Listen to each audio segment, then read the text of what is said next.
The confirmation came like a thunderclap, sudden and impossible to ignore, yet heavy with implication. The United States had deployed troops to Nigeria, not as a rumor, not as whispers from the intelligence shadows, but officially. General Dajen I.M. Anderson, head of the United States Africa Command, delivered the news with measured precision, each word carrying weight. No longer were the old strategies enough to tackle the waves of insecurity sweeping across West Africa, he explained. The United States and Nigeria had reached the same stark conclusion: it was time to act decisively, together. Pause and let that sink in.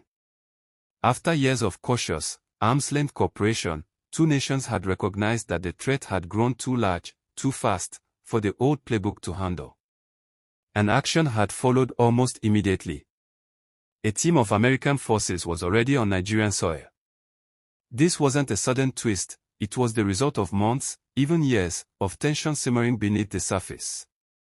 Rising extremist activity, shifting alliances, and terror networks growing bolder had forced both Abuja and Washington to reconsider. Boko Haram factions, ISWAP fighters, bandit kingpins, and organized kidnapping syndicates had stretched Nigerian security forces to their limits. Towns emptied, highways became no-go zones, fields were abandoned, and families learned to sleep lightly, hearts pounding at every distant sound of engines or gunfire. The United States had already dipped its toes before. Airstrikes on ISIS-affiliated targets in Nigeria had sent shockwaves through terrorist networks. Swift, precise, and unapologetic, those strikes were accompanied by a warning: more could come.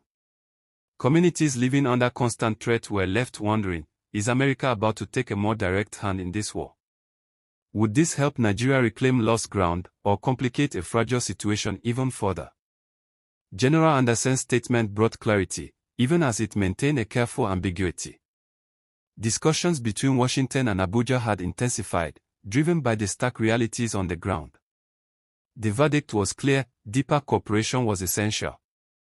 A small team of U.S. troops, he said, had arrived with specialized skills designed to bolster Nigeria's efforts. The sentence was short, but its implications immense. The details, however, remained tightly sealed. Numbers, locations, mission parameters, nothing was revealed.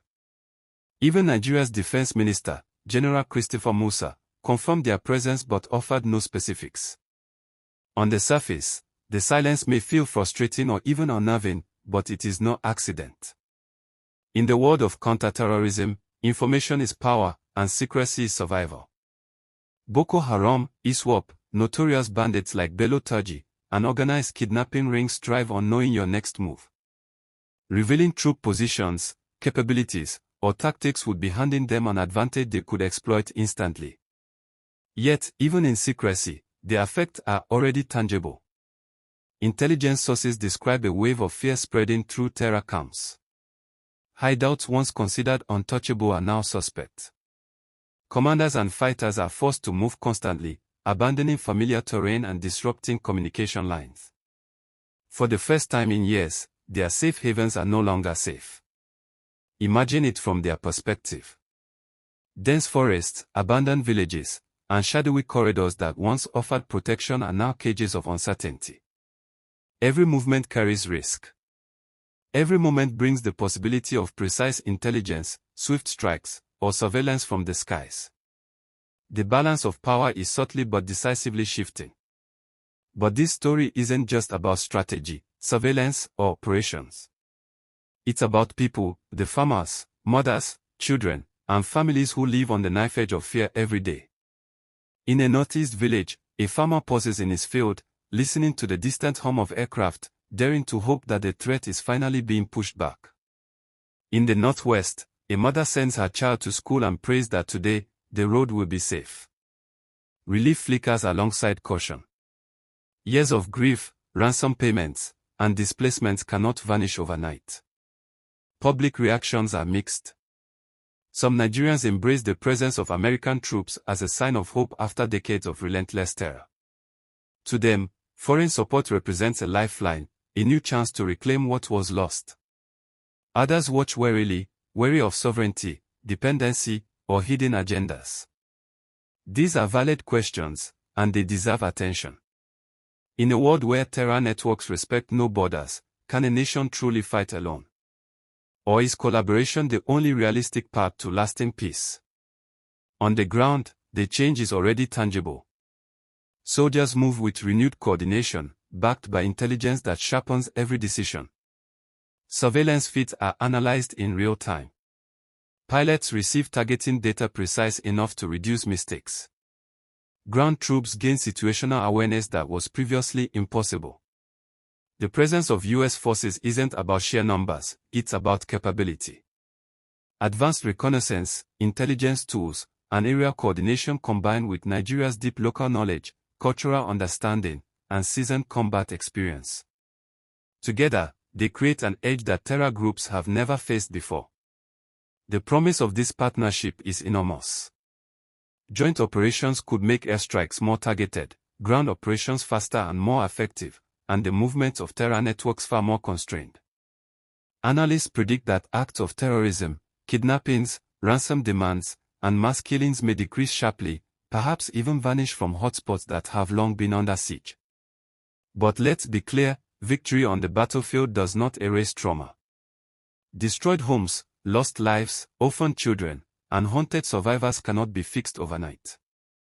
The work ahead requires cooperation not only between nations but between security forces and civilians.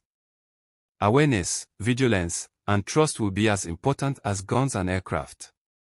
Public safety is a collective responsibility. This deployment is historic. It is the first official acknowledgement of American forces on Nigerian soil since last year's airstrikes, signaling not only urgency but a shift in how Nigeria views its own security. Sovereignty remains intact, but so does the understanding that shared threats demand shared responses. From the Sahel to the Lake Chad Basin, extremism spreads across borders with alarming ease.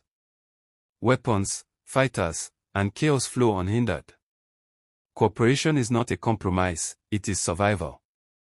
The coming weeks will reveal the true impact. Some victories will be visible: disrupted camps, freed hostages, safer roads. Others will remain behind the veil of secrecy, deliberately concealed to keep terrorists off balance. Soldiers on patrol will move with more confidence. Families may have fewer sleepless nights. And while frustration at the secrecy is natural, it serves a critical purpose. Uncertainty is now a weapon against the enemy. The story does not end with the arrival of foreign troops. In many ways, it begins there. The question now is how Nigeria, with the backing of its partners, transforms this moment into lasting security, peace that is tangible, not just in headlines, but in the daily lives of its citizens. This is about more than military victories. It's about villages thriving again, farmers returning to fields, children walking safely to school, and families rebuilding lives shattered by terror. As operations quietly unfold in the shadows, the nation watches. Hope walks alongside caution. Eyes are vigilant. Hearts are cautiously optimistic. For the first time in years, there is a sense that change is possible, that fear can be challenged, and that terror may finally be losing the advantage it once held.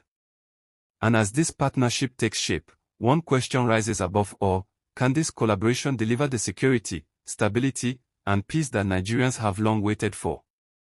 The answer will define the future, not just for the soldiers or the leaders, but for every village, every highway, every farm, and every family across the country. And in the waiting, the world watches, as history quietly begins to turn.